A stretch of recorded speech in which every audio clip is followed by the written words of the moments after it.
So this is Freya. She's my 2-year-old Bordoodle. A Bordoodle is a border collie crossed with a poodle. She is a fantastic dog. She's very, very active, which I love. It takes a lot of work every day for me to wear this dog out. She's a hiking dog, she's a running dog, she does a bit of agility, she does some dog obedience. Very, very smart dog, but a working breed. So not the kind of dog you would get if you're not up for an hour's walk every day or doing lots of things like training with your dog. She's a lot bigger than I expected her to be. So you can see when she stands up, she's more the size of a border collie. I was expecting something a little bit smaller, but obviously with a crossbreed, you're not sure what you're going to get.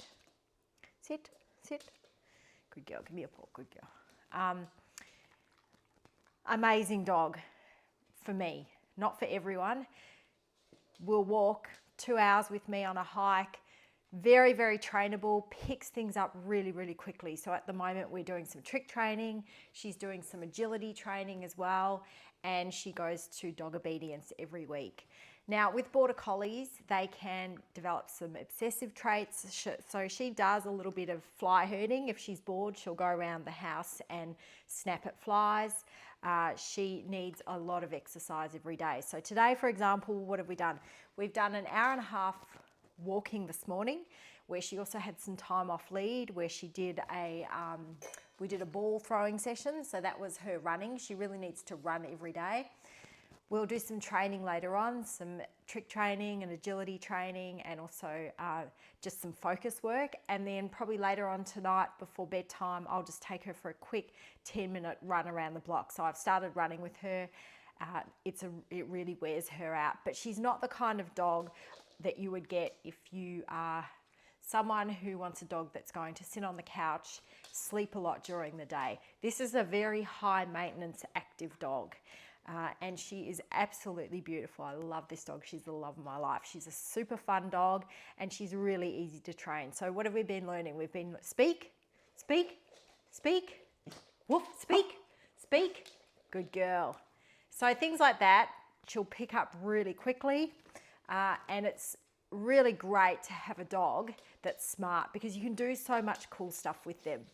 At the same time though, she does need a lot of grooming. So every week, she gets a brush, but I also have to get her clipped every 6 weeks. So she's cut quite short because I want her out in the bush doing stuff and I don't want her to get matting or burrs in her. So you can see now she's doing a little bit of herding. So she's looking around. It's an obsessive thing that border collies can do, where if they don't have a job, they'll give themselves a job. And so her job is to go around, and you can see she's looking for flies. So that is why I do crate train her. That's unplugging her, turning her off, getting her to relax. Freya, come. And I think as well, if you don't work hard with your Bordoodle every day, doing a lot of things with them mentally and physically, they can probably get quite naughty and bored and destructive. So far she's been really good. She came off a farm in New South Wales. I got her when she was about 6 months old, and I think the breeder was struggling to sell the puppies.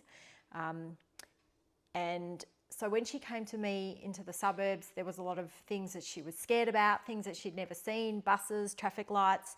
So worked very hard socialising her, getting her used to everything. She was quite reactive. So that was a fear-based reactivity. When she saw other dogs, she would bark at them. And that, I think, was her way of saying, don't come near me, I'm a little bit scared. So we did a lot of training with dog neutrality, getting her in situations with dogs, but not making her interact with dogs, just getting her comfortable being around dogs, and her reactivity is pretty much zero now. So I can have her in a very high energy environment, like an agility kind of class where there's lots of dogs running around, and she'll drop, and she'll sit there calmly and watch without barking or lunging or doing anything else. The other thing she did when she came to me was a little bit of resource guarding. And I noticed that when I put some food out and my other dogs came up to the food, she growled and snapped at them. So I've had to manage that. She doesn't have that anymore. There's a lot of resources in my house, and so I don't think she has that scarcity mindset anymore. There's lots of bones that are given every day. There's lots of food. And so I don't think she's got that idea where she has to have it and fight with siblings. She knows there's always going to be food and lots of treats. So the resource guarding is something that we've worked through as well. So up, stand. So overall, if you are a very active person, if you are a person that loves running and hiking, if you want to do some dog sports, if you want to do trick training or anything like that, Bordoodles are amazing, and they don't shed, which I think is a really big bonus, because I have looked at getting a border collie. I haven't ruled it out in the future, but I really struggle with a lot of dog hair everywhere. But for me, she's an amazing dog, and we're going to do cool stuff together, aren't we, Freya? We're going to do some obedience competitions and maybe some agility and see how we go. Good girl. Good girl, yeah. Yeah, you're my bestie, aren't you? Good dog.